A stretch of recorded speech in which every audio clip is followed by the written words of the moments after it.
Salve Forth Paladins, and welcome to a brand new season of Starfleet Command Orion Pirates Plus mod. That's right, it is time finally for season number 13. In season 12, we saw the Lyran Star League take on the Lyran Star Empire, and a blistering storm of missiles were able to completely annihilate all the cloaked vessels of the Lyran Star Empire, leading to its eventual, if long-running, conclusion. And now, for this new season, I had been polling and asking for the past several episodes what people wanted to see, and the votes are finally in. The Hydrans just barely outdoing the ISC. It was only like 1 or 2 votes to see which faction that we wanted to take for this one. And so we will be playing the tri-symmetried race, the former subjects of the Klingon Star Empire, the Hydrans, masters of fighters, close-range combat, and hellbores, which are one of the cooler weapons in this game. I'm looking forward to it. You should look forward to it, because this is going to be fun. Let's take a look at a brand new map at the very beginning of a campaign. As we can see, all the major factions. We have, of course, our Federation here in blue, the Romulans in green, the Klingon Star Empire in red, the ISC off here in pink. In brown, we have the Gorn, stalwart allies of the Federation. The Marak, who we played in the last season, here in teal. They traveled all the way down this little corridor down here to take on the entirety of the Lyran Star Empire. And the Lyrans here in yellow, and us down here at the bottom in purple, the Hydrans. As you can see, we are backed up all the way into the corner of the galaxy, one of the smaller empires because we are former subjects of the Klingon Star Empire. But for this campaign, we shall be going up against the Lyrans. The other major vote that had come through was against the ISC, which would have meant traveling all the way around to get to here to take them on. But luckily for me, a few more people actually ended up voting for Hydrans versus Lyrans, so we will be fighting a much shorter ranged campaign. So the Lyran Star Empire is very short-ranged, very designed for anti-missile, anti-fighter combat, and the Hydrans are very short-ranged with a lot of fighters for close-range combat. So this ought to be an interesting setup. So we are in our brand new frigate, HMS Inelucutable, and let us set out on our grand campaign and adventure to subjugate the cats to the north. So the very first mission of the campaign, excellent MET-10 Patrol, a standard straight-up battle between us and an unknown enemy off in the distance, although I'm going to bet, yeah, it's Klingons. So, red alert, and let us increase speed to see exactly what this little ship can do. Oh, it's interesting to be back in little tiny frigates again. We have been in heavy cruisers and battleships for quite some time. We are now once again in the smallest of the small, although I suppose you could get a little bit lighter, our little tiny frigate. And we have on board a single hellbore cannon, very nice in terms of armament for a ship so small. 4 phaser 2s, not so great.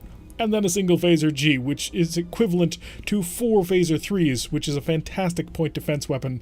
We see our enemy Klingons off in the distance. They are an E3, a light patrol vessel. It is an E3C, an escort vessel. So now that we have our ship set up, let's make sure that we set up our proper command groups. We're going to come over here and just select every single one of the phasers, because it doesn't really matter, and put them all on command group 1. We shall discharge every single time that we want to do that. The hellbore we put on 2, and that's it. We have no additional strategies at this point. So let's vector right into him. We can travel at a speed of 13 while charging all weapons and the phaser capacitor, and that'll end us up at having about 7 points of power. 6.2 at the end of the day afterwards. So let's send that power into the forward shield, because you're going to rely on it just a little bit. And we will send a probe to find out exactly what this frigate's carrying. The mobile sensor platform zipping out at high speed. We'll be able to get a perfect view about what's exactly going on. We'll see his shield status in just a moment. All reds all around, so we've got an advantage there. Klingon ships often very weak when it comes to shielding, especially in the back. So if we have the range, and we might be... Yep. Fire at long range, and we hit. Oh, lovely. And the hit to the front. So one of the fun things about the hellbore cannon is a very, very accurate long-range weapon. So we could actually use this to just sort of play the blinking game with him. The other really cool thing about the hellbore cannon, well, there's several cool things about it. The hellbore cannon is one very accurate at long range, as we saw. First shot of the campaign, and we nailed him to his face. Didn't get through the shields, but we're working on that slowly but surely. The second thing about it is it's somewhat resistant to electronic countermeasures. If the enemy has an electronic countermeasure system on board, the hellbore doesn't care quite as much as most other weapons. Also, against the Lyrans, and we'll see this quite a lot in this campaign, if they fire against an active expanding sphere generator, which is the primary heavy weapon of the Lyrans, it will explode on the expanding sphere generator, just going right for it, causing damage, taking out its most powerful weapon. And finally, When the weapon hits, it will hit the shield that it's facing and deal a little bit of damage to all the shields, but then most of that energy will get funneled into the very weakest shield on the ship, including if it doesn't have a shield, which means it just goes right into the vessel itself. Ooh, and he's opened fire with his disruptors. Excellent long-range plinking weapons and very dangerous to a light frigate such as ourselves. We don't have a lot of shield energy, and so all the damage that he can shunt into our weakened rear shields, well, that'll go long ways. We're going to get in nice and close, though. We're going to use our Hellbore as a nice, powerful close-range weapon. Both going to drop mines. Force him to commit to that, and nail him 26 damage on through already. And that should trigger his mine. We got him in the pack as well. We managed to avoid his mine. Already, he's lost two of his 4 phaser 2s. His disruptors have been stunned a little bit, and his power generation is clearly down because he's dropped down to a speed of 10.6. We're going to somewhat cruise along in here. We should be fine. Doesn't look like his phasers are ready to go yet, although they should be ready at about the same time ours are. We will probably fire at the same moment. Though if we can get a bigger shot in on him, we might be able to do a lot of damage to him. IKV Divine Slayer is our current target. He does have an anti-missile defense system. Unfortunately for him, we're not actually firing missiles. And it doesn't look like we have fighters, although that may just be because we didn't buy any. Most Hydran vessels are fighter carriers of some description, and so can use those fighters to massively beef up their firepower. I've got 6 Marines, but only a single transporter, so I'm not going to bother trying to make that happen. It would take too long, kill too many Marines, and yeah. At the end of the day, he also still has 6 Marines, so we're probably not going to breach through and capture the vessel, which would be nice to start with, because capturing vessels does give you additional prestige, which is the currency with which we buy things in this game. Oh, he's just having a really bad day. We're going to try and pull away outside the range of this mine before we actually blow him up, because he's got no systems left whatsoever. Good night. And the Gatling phaser getting in there and shredding his vessel oh so perfectly. And a mission complete. Our first successful mission. We didn't lose any armor at this point because he never got past the shield. We didn't spend any consumables like shuttles. That was a very successful mission for 264 prestige. Alrighty, so up here you can see our prestige count, 314. This can get to ridiculous levels if you find yourself in a nice comfortable ship, like say an advanced bombardment cruiser from the Marak. We're going to continue sort of trekking north, but I'm going to take a nice little detour into this planet. Oh, it's a shipyard result. This may not have been the greatest of ideas, but if we could pull it off, we could make like 490 prestige, which would be huge. So, we have no friends, but there's only a single frigate off in the distance. So, shipyard assault will pit us against an enemy defense force, which is 2 frigates that we can see so far, as well as 3 Stardocks in the background. The Stardocks are armed with various weapons. In this case, they will probably be Klingon Stardocks and thus have long-range missile launchers, which is very unfortunate for us. But once we manage to deal with these defenders, we can out-siege the Stardock, although that might take a little while because we'll be using the Hellbore to cause damage to a shield that they're not reinforcing. So this is a high-risk but high-reward mission that we can pull off. If we can kill these 2 frigates without taking too much damage, we'll make a lot of this one. We've got a G2C, that's a gunship of some description, and an E4C, which is another escort vessel. We do not have any fighters, unfortunately. The fighters would help out a huge amount, but we just don't have any. I am going to prep a suicide shuttle. That is taking one of our mines and putting it inside the shuttle. And by doing that, we create something that can splash damage onto someone for 25 damage. It's very, very powerful, but at the same time, it's incredibly slow and vulnerable and easy to be shot down. And I'm assuming this E4C is going to have some sort of point defense system available to do that job.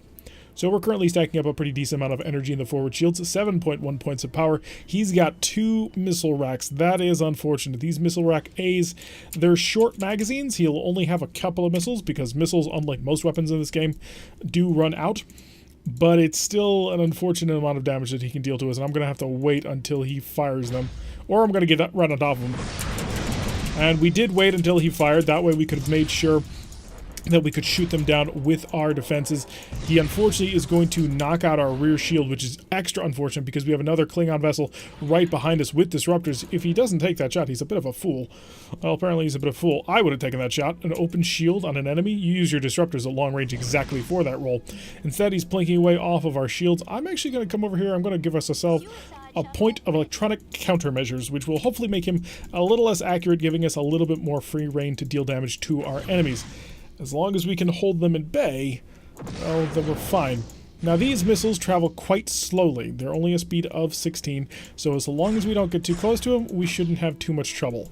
Unfortunately for us, he is sticking quite at far range. He's maintaining a very high speed, as you can see. 27.3 is very fast. The maximum speed in this game that vessels can travel at is a speed of 31. So he is almost at that point. I would drop a mine. Unfortunately, I don't have any. That was that clicking sound that you heard. I intended to drop the mine. It did not work. The E4C is once again opening fire on us. I want to curl in to get on top of this guy.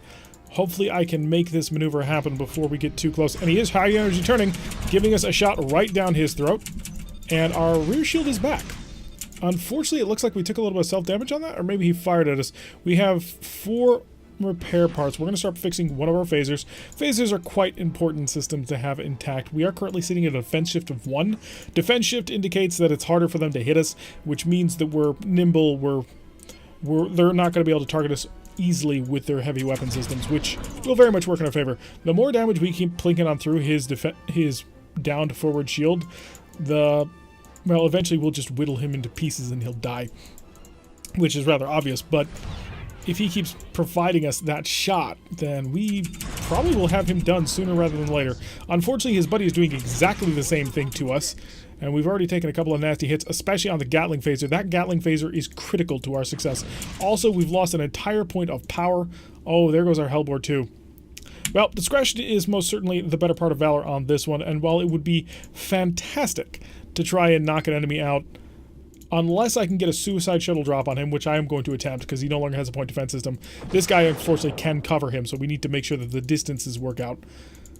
If we can get a good suicide and knock out this G2 and this pass, then we'll stick around, but if not, we'll set track and run. We took a little bit of damage, but we're doing mostly okay. All up in systems fire. Didn't get a penetration. Unfortunately, our Gatling phaser is not up to be able to do additional damage, and he's doing a little bit faster than the suicide shuttle can maintain. The suicide shuttle, I believe, travels at a speed of 5, I want to say. It's not a weapon that we use often, so I really want to be able to knock down his speed just a little bit more, just to give us that little bit of guarantee. And we're about to have the Gatling phaser ready, which is the perfect weapon for what I want to do. All right, that might do it. So I am now going to fire the suicide shuttle, and I'm going to try and pull this guy away, because if he goes right for that suicide shuttle, which he might be doing, he'll shoot it down in no time at all. So, no, he went right for it. He didn't even care.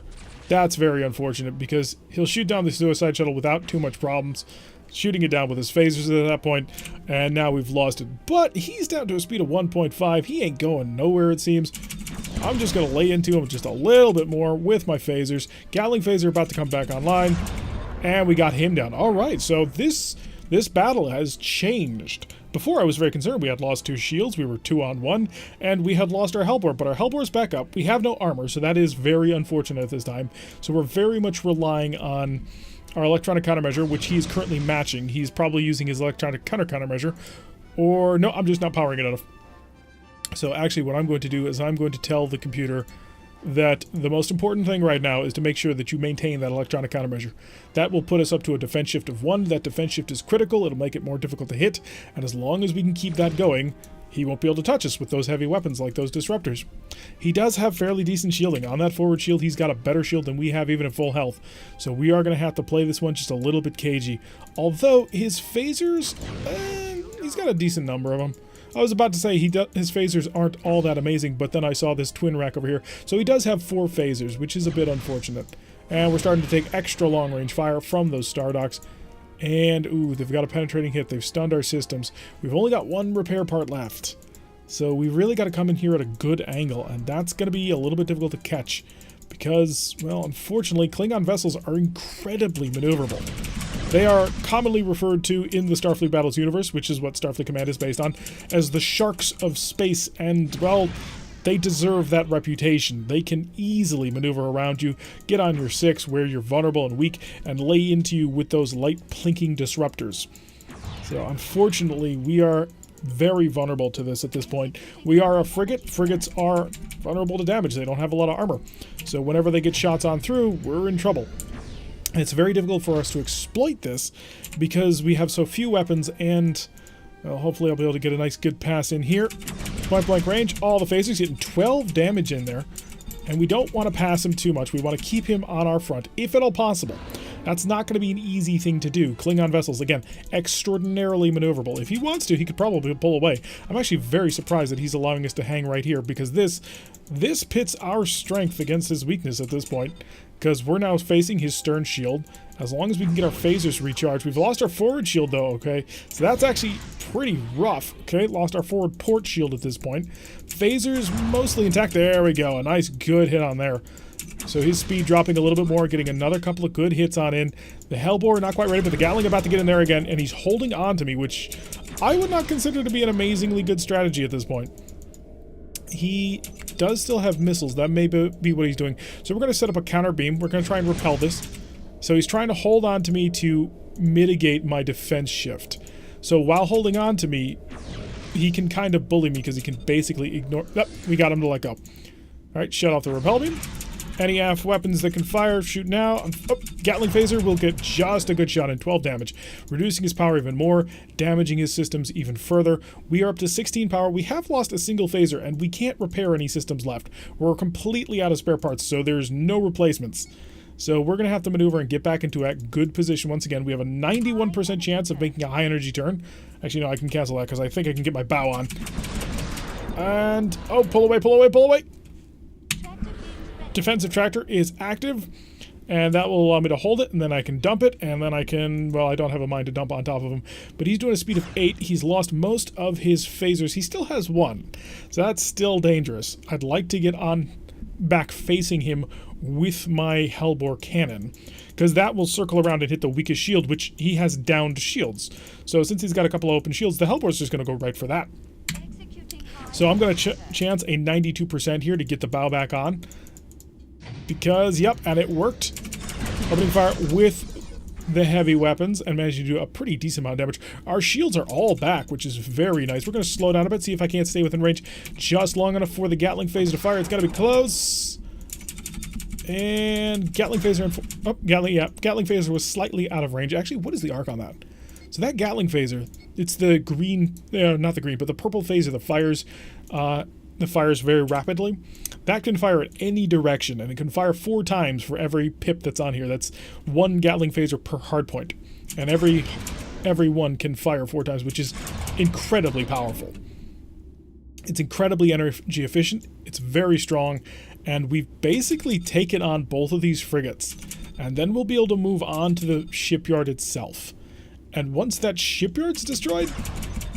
Oh, he's lost all his systems. He still has a missile launcher, so there is that. We do still have to be somewhat careful of that. Because if he fires a missile into my face, that could hurt badly, and we'd rather not have to deal with that. Looks like he's fixing it.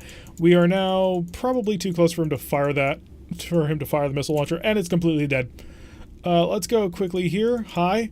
I'm going to try and steal any spare parts that you happen to have. I don't know if he does, but I'm giving it a shot. Let's see if we managed to grab any. We didn't. Unfortunately, he had already used all of his spare parts. So we're just going to turn back in on him and hit him with the Gatling Phaser. Or not the Gatling Phaser, but the Hellbore cannon. As soon as we can get a good arc. It's fairly narrow, as you can see. And that took him down. Alright, so we've managed to destroy the defenders. And now we're onto the Star Docks themselves. Now, they should be Klingon FRDs, if I'm not mistaken. And if they are KFRDs, Klingon Fleet Repair Dock, then they should only have a paired missile launcher. Now that's 6 missiles that they can spit towards us, which is not great for us. Oh no, they're Romulan. Crap. So being Romulan Star Repair Docks, they have a plasma torpedo, and plasma torpedoes are very powerful. Each one will deal 20 damage, which is a huge amount of damage. So we can't really stay, and he's firing one of them. He's also fired his plasma torpedo.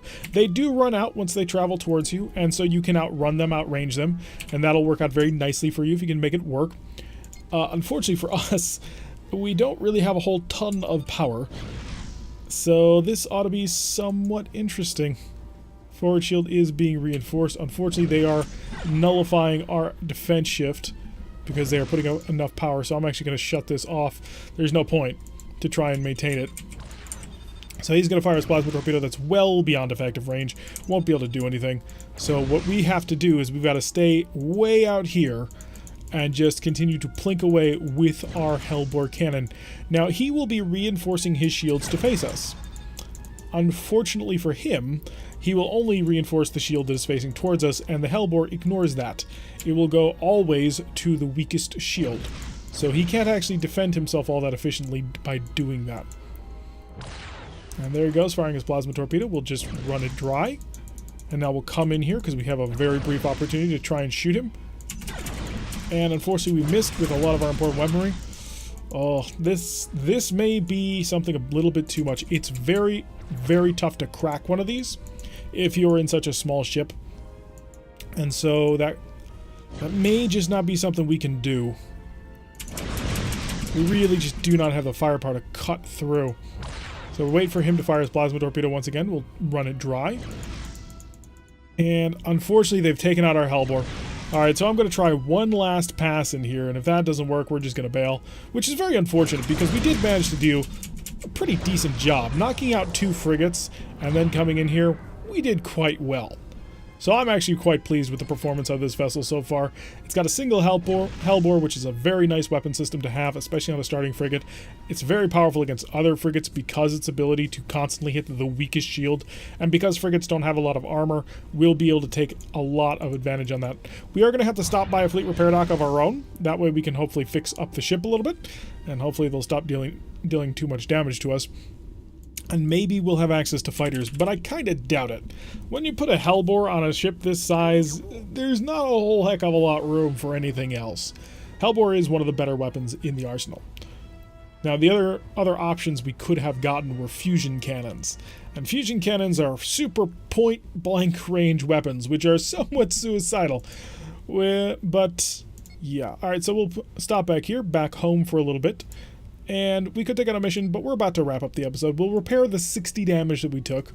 A bit unfortunate. And as you can see, the fighter button is grayed out. We have no fighters that we can take. We will load up the ship a bit.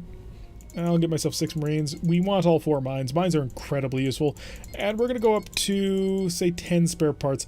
Spending a lot of cash early on, especially because we need to save for much bigger ships.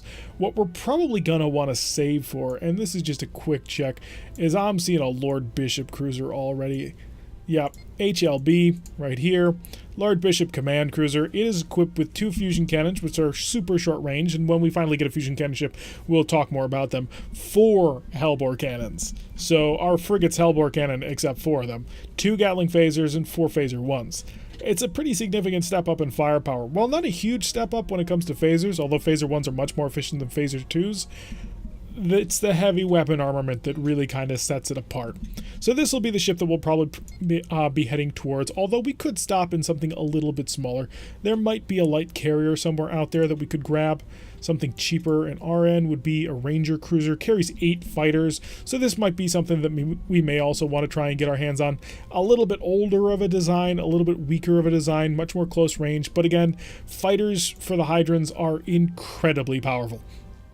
But anyway, that's going to do it for this first episode of Season 13. I am excited to be taking this one on. It's going to be a different fight than we normally do. Normally, we try and pick races that can hang at great range and bombard things, but while there are some Hydran ships that can do that, a lot of the Hydran ships force you to get right in the face of your enemy. And the Lyrans also are enemy for this campaign. They also want to get right in your face, so this should be a nice close-range duel. Anyway, I've been Tirak. If you like what you've been seeing, hit that like button and subscribe. If you want to see a notification every time I release one of these videos, press that little bell icon. Leave a comment and I will see you all in the next episode.